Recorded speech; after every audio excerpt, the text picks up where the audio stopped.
Pada 26 Oktober 2025, para pemimpin ASEAN berkumpul di Kuala Lumpur untuk menandatangani Deklarasi Kemasukan Timor Leste sebagai anggota ke-11 ASEAN, pengembangan pertama blok ini selepas 26 tahun. Bagi sebuah negara kecil berpenduduk sekitar 1.4 juta, detik ini bukan sekadar upacara. Ia menutup satu bab panjang tentang penjajahan, perang dan kelahiran semula sebuah bangsa. Soalnya, bagaimana negara sekecil Timor Leste akhirnya sampai ke meja ASEAN selepas darah, air mata dan doa selama berdekad-dekad? Sekitar tahun 1515, pelaut Portugis tiba di Timor untuk mencari cendana dan rempah. Mereka mendirikan pos dagang dan secara perlahan menjadikan wilayah itu koloni yang jauh dari Lisbon. Selama berabad-abad, kuasa Eropah bertarung di kepulauan ini sehingga Perjanjian Lisbon 1859 menetapkan sempadan antara bahagian Portugis dan Belanda. Sempadan itu disahkan semula pada 1914. Dalam Perang Dunia Kedua, Jepun menduduki Timor dan meninggalkan luka yang mendalam. Kampung-kampung dibakar dan ribuan nyawa melayang. Selepas perang, Timor Timur kembali ke tangan Portugis, tetapi keadaan ekonomi terus mundur. Ia kekal sebagai jajahan terpencil yang tertinggal dalam arus moden Asia Tenggara. Segalanya berubah apabila Revolusi Carnation 1974 di Lisbon menjatuhkan diktator Salazar. Dari situ, gelombang dekolonisasi sampai ke Timor. 3 parti utama muncul, UDT, FRETILIN dan APODETI. Dan pada 28 November 1975, Fretilin mengisytiharkan kemerdekaan Timor Timur. Tetapi euforia itu hanya bertahan 9 hari. Pada 7 Disember 1975, Indonesia melancarkan Operasi Seroja, serangan laut, darat dan udara ke atas Dili dan Baucau. Dalam masa singkat, pasukan Indonesia menawan hampir seluruh Timor Timur. Falintil, sayap bersenjata Fretilin, berundur ke Gunung Ganang dan memulakan perang gerila. Pada kemuncaknya, lebih 35,000 tentera Indonesia ditempatkan di Timor. Selama 2 dekad setengah, kehidupan rakyat berubah menjadi penderitaan. Ribuan kampung musnah, hasil bumi dirampas dan kelaparan melanda. Anggaran korban berbeza, antara 50,000 hingga 200,000 orang. Kebanyakannya penduduk awam. Tahun 1991 menjadi titik hitam. Pada 12 November, ratusan pemuda mengadakan perarakan aman di tanah perkuburan Santa Cruz, Dili. Tanpa amaran, tentera Indonesia melepaskan tembakan. Ratusan terkorban. Rakaman video oleh wartawan asing menembusi dunia. Untuk pertama kali, dunia menyaksikan sendiri apa yang berlaku di Timor Timur. Tekanan antarabangsa semakin kuat. Tokoh seperti Zanana Gusmao ditangkap dan dipenjarakan. Jose Ramos Horta dan Uskup Carlos Belo dianugerahkan Hadiah Nobel Keamanan 1996, membuka mata masyarakat dunia tentang penderitaan bangsa kecil ini.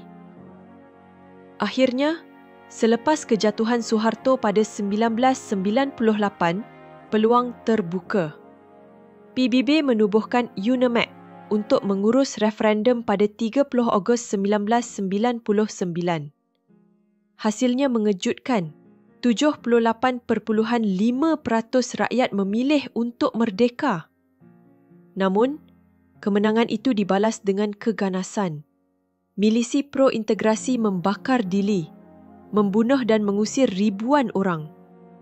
Pasukan antarabangsa Interfact yang diketuai Australia terpaksa dihantar bagi mengembalikan keamanan.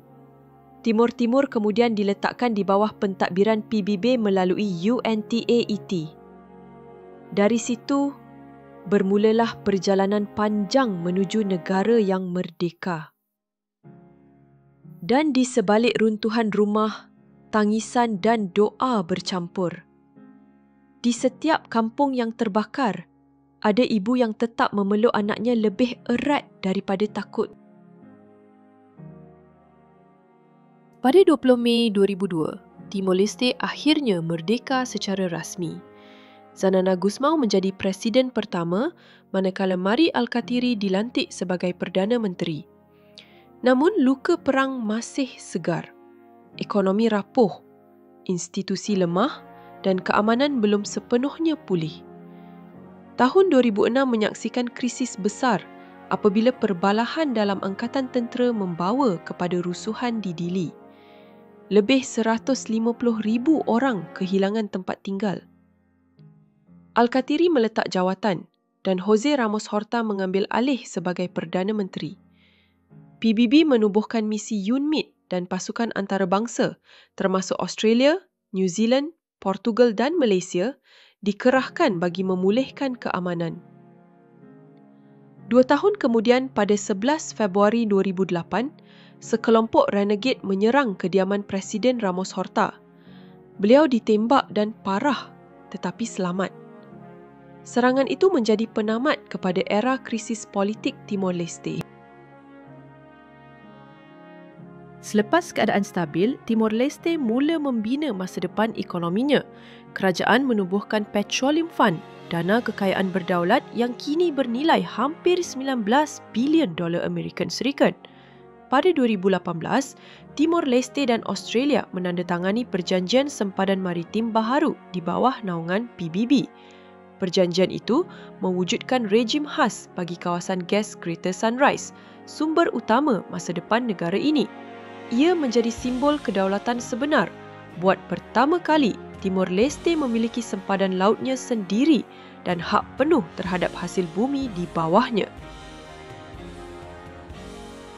Sejak kemerdekaan, Timor Leste melalui 5 misi PBB berturut-turut: UNAMED, Interfed, UNTAED, UNMISAT, UNOTIL dan UNMIT, sebelum misi terakhir berakhir pada Disember 2012. Itu menandakan negara ini sudah cukup stabil untuk berdiri sendiri.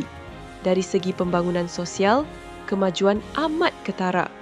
Akses elektrik yang dulu hanya sekitar 20% pada awal kemerdekaan, kini hampir universal.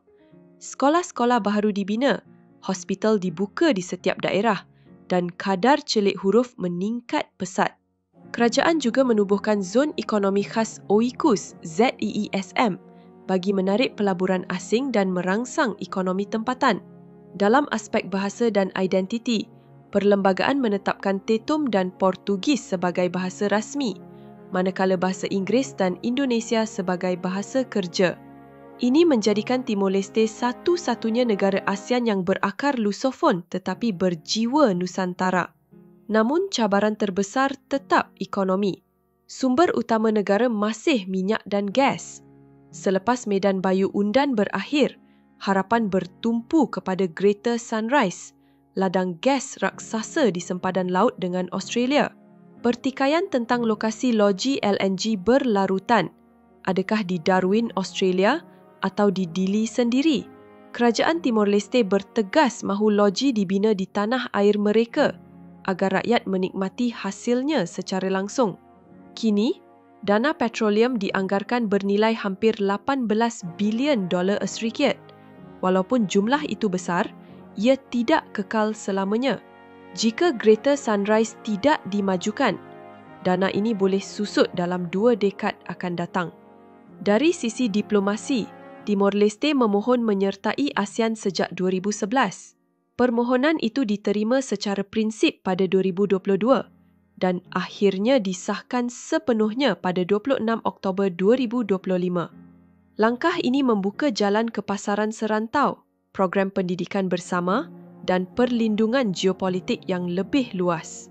Antara bau cendana, debu jalan gunung dan deru generator di malam Dili, Timor Leste belajar menjadi dewasa.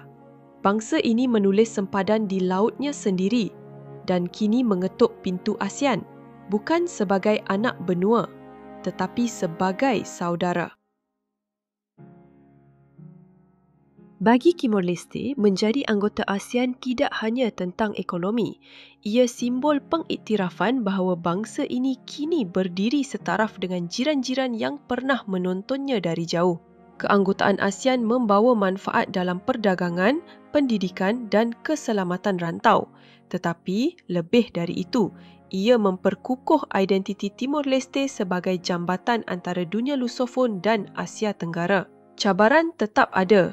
Birokrasi, daya saing ekonomi dan peralihan daripada ekonomi berasaskan minyak ke ekonomi diversifikasi. Namun, selepas segala penderitaan masa lalu, rakyat Timor Leste sudah terbiasa berjuang. Di pulau yang pernah dipanggil periferi, rakyatnya membuktikan bahawa pusat tidak ditentukan oleh peta tetapi oleh keteguhan hati. Dari Santa Cruz ke Kuala Lumpur, dari gerila ke diplomasi, Timor Leste mengajar kita bahawa merdeka bukan sekadar tarikh. Ia disiplin harian untuk membangunkan negara. Hari ini, mereka akhirnya duduk semeja bersama jiran serantau, bukan lagi sebagai penonton sejarah, tetapi sebagai sebahagian daripada pembentuknya.